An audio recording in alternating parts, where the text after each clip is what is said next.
Well, I'm back in the studio rather than being out and about making a video. I left the house about 2:30, and I was going downtown to shoot. I had a couple of places in mind I thought I might go to. And the traffic on 75, where the 75-24 split is in Chattanooga, was absolutely awful. And I sat there on the road for almost an hour before I was able to finally get to a place where I could just get off and come home. So I shot a video in the car, and this is the lesson. I shot a video in the car while I was just sitting there thinking I'll at least get the video done. Brought it home, put it on the computer. It didn't have any audio because I still had the USB-C cable plugged in to the phone that plugs into my Apple CarPlay, and that negates the microphone.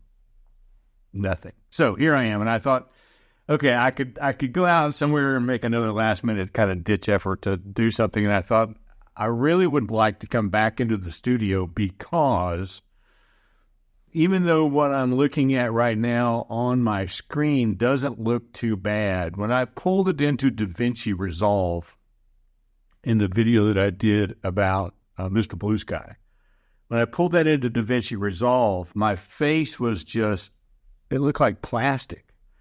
And I realized that the light that I'm using it works great where it's set for my Canon R6 Mark II, but it's just too bright for the phone. So this is sort of a lesson to look at what happens when we adjust the light.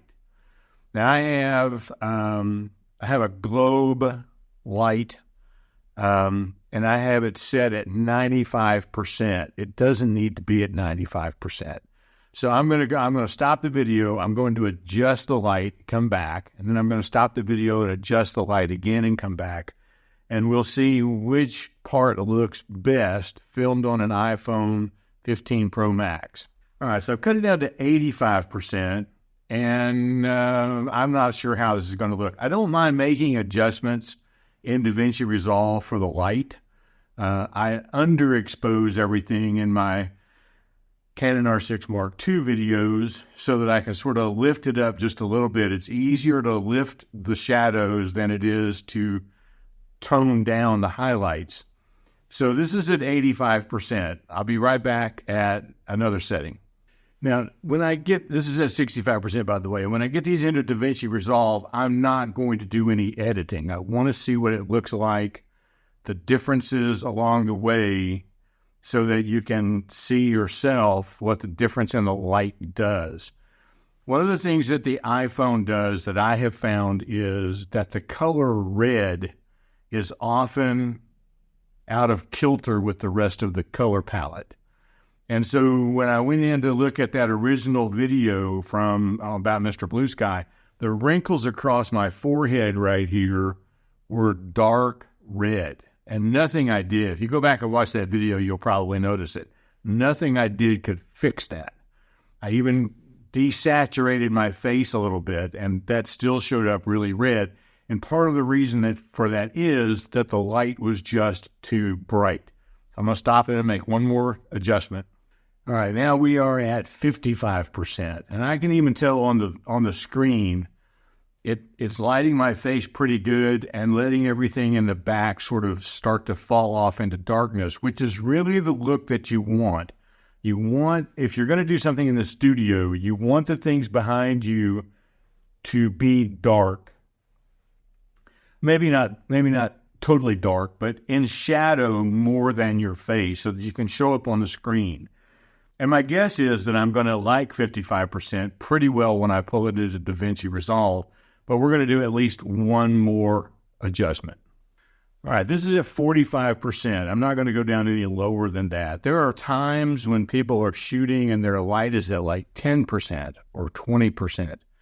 But I'm beginning to see on the screen here as I'm recording, I'm beginning to see the background really fall off really nicely. My face is still fairly lit, but not overly lit.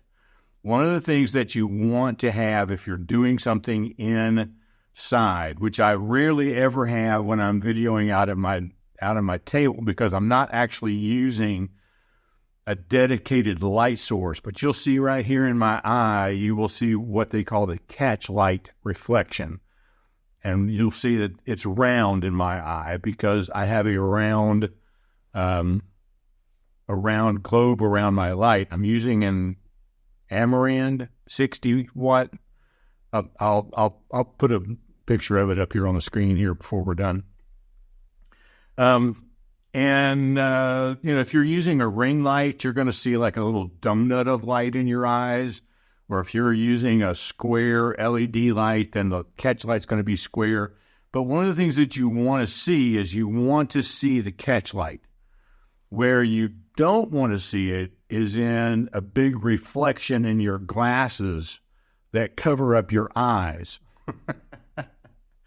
So a lot of people, when they're videoing, if they can't take their glasses off, that's just not a possibility because I was too blind to do that. They will sort of tilt them up. They'll tilt the earpiece up a little bit so that the glasses sort of point down. And it's not comfortable to see through, but you can see, but it will eliminate that huge reflection in your glasses. So anyway, this is an experiment about the light because I just wasn't happy with what I did yesterday. And we'll try to get back to some regular stuff again tomorrow. The video I made in my car was really quite good. I hate that I lost it. We'll see you tomorrow.